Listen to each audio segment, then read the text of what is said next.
नमस्कार। आज हम भारत के एक बहुत ही जरूरी संवैधानिक पद को समझने वाले हैं, उपराष्ट्रपति। ये कहानी है एक तरह से उस अल्टीमेट बैकअप की, जो ये पक्का करता है कि देश के सबसे ऊंचे पद की कुर्सी कभी कभी भी खाली न रहे। चलिए इसे ऐसे समझते हैं। मान लीजिए कि भारत एक बहुत बड़ा परिवार है। अब क्या होगा अगर इस परिवार का जो मुखिया है वो अचानक से कहीं चला जाए या काम न कर पाए? तो फिर परिवार को कौन संभालेगा? ये एक बड़ा सवाल है। तो इसी सवाल का जवाब हमारे संविधान बनाने वालों ने बहुत पहले ही सोच लिया था। उन्होंने तय किया कि इस परिवार को एक उप मुखिया की जरूरत है, या कहें तो एक छोटे पापा की। कोई तो ऐसा होना चाहिए ना, जो मुखिया के न रहने पर सारी जिम्मेदारियां उठा सके। और बस यहीं से उपराष्ट्रपति पद की नींव पड़ी। तो चलिए जरा गहराई में उतरते हैं और इस पद की संवैधानिक जड़ों को समझते हैं। मतलब आखिर ये पद बनाया ही क्यों गया और कौन है जो इस पद पर बैठ सकता है? देखिए, इस पूरी व्यवस्था की शुरुआत होती है आर्टिकल 63 से। ये आर्टिकल बिल्कुल साफ साफ कहता है, भारत का एक उपराष्ट्रपति होगा। मतलब ये कोई ऑप्शन नहीं है, ये एक मैंडेटरी कॉन्स्टिट्यूशनल रिक्वायरमेंट है। इसका सीधा मतलब ये हुआ कि ये पद कभी खाली नहीं रह सकता। हमेशा कोई ना कोई इस पद पर रहेगा।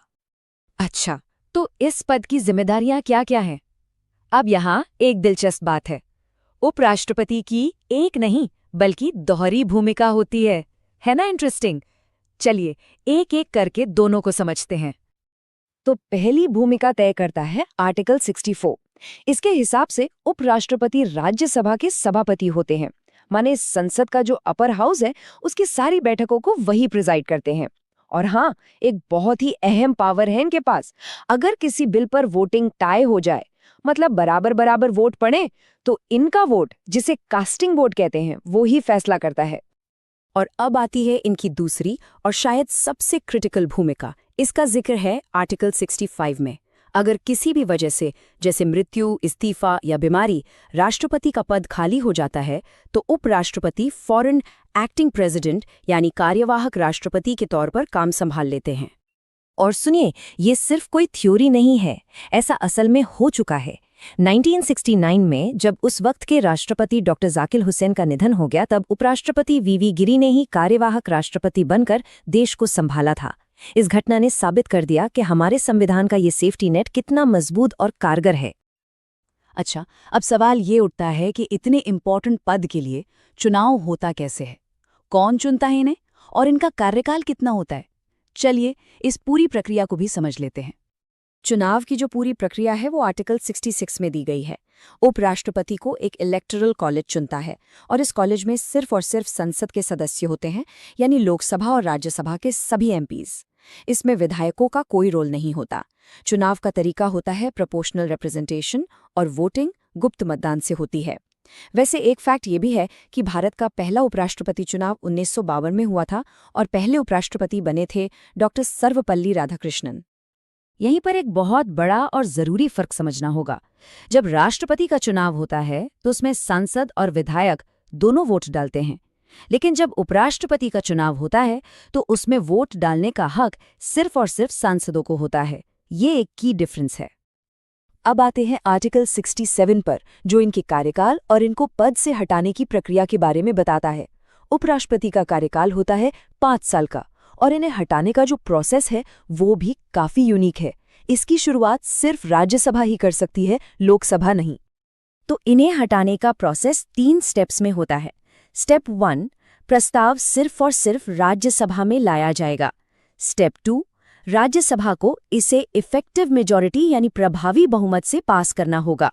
और स्टेप 3, इसके बाद ये प्रस्ताव लोकसभा में जाएगा, जिसे बस एक सिंपल मेजॉरिटी यानी साधारण बहुमत से इस पर सहमत होना होता है।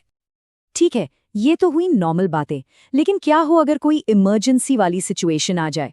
मान लीजिए पद अचानक खाली हो गया, या चुनाव को लेकर ही कोई झगड़ा हो जाए। इसके लिए भी संविधान में नियम बिल्कुल साफ हैं। यहाँ 2 जरूरी नियम हैं।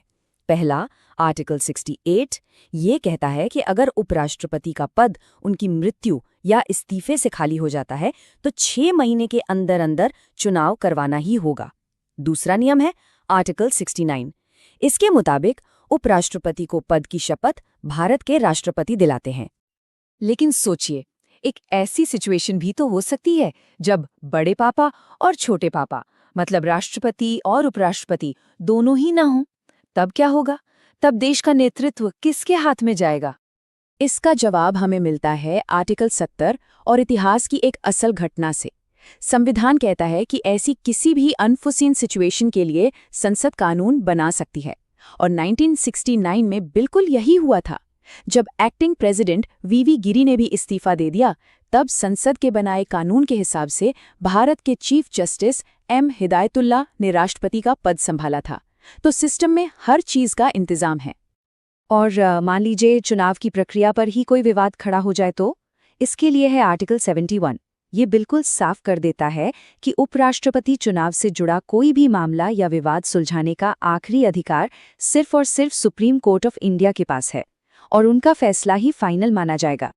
तो चलिए, अब तक जो भी हमने समझा है उसे फटाफट एक बार रिकैप कर लेते हैं। जो भी मुख्य बातें हैं उन पर एक नजर डाल लेते हैं। तो संक्षेप में, उपराष्ट्रपति की प्राइमरी भूमिका है राज्यसभा के सभापति की। इनका चुनाव कौन करता है? सिर्फ संसद के सदस्य। कार्यकाल कितना? पूरे 5 साल। इनको हटाने की शुरुआत कौन कर सकता है? सिर्फ राज्यसभा, जिस पर लोकसभा की सहमति चाहिए। शपथ कौन दिलाता है? भारत के राष्ट्रपति। और चुनावी झगड़े कौन सुलझाता है? सिर्फ सुप्रीम कोर्ट। सिंपल। तो आखिर में हम इस पूरी बात को ऐसे समझ सकते हैं कि जिस तरह परिवार में कोई संकट आने पर एक छोटे पापा आगे आकर सब कुछ संभाल लेते हैं, ठीक उसी तरह भारत के उपराष्ट्रपति ये पक्का करते हैं कि देश के नेतृत्व की बागडोर कभी भी किसी भी हाल में खाली ना रहे। और ये पूरी चर्चा हमें गहरे सवाल के साथ छोड़ जाती है। सिर्फ उत्तराधिकार की लाइन में खड़े होने के अलावा किसी भी देश की स्थिरता को बनाए रखने के लिए एक बैकअप लीडर का सबसे जरूरी योगदान क्या होता है? इस पर सोचिएगा जरूर।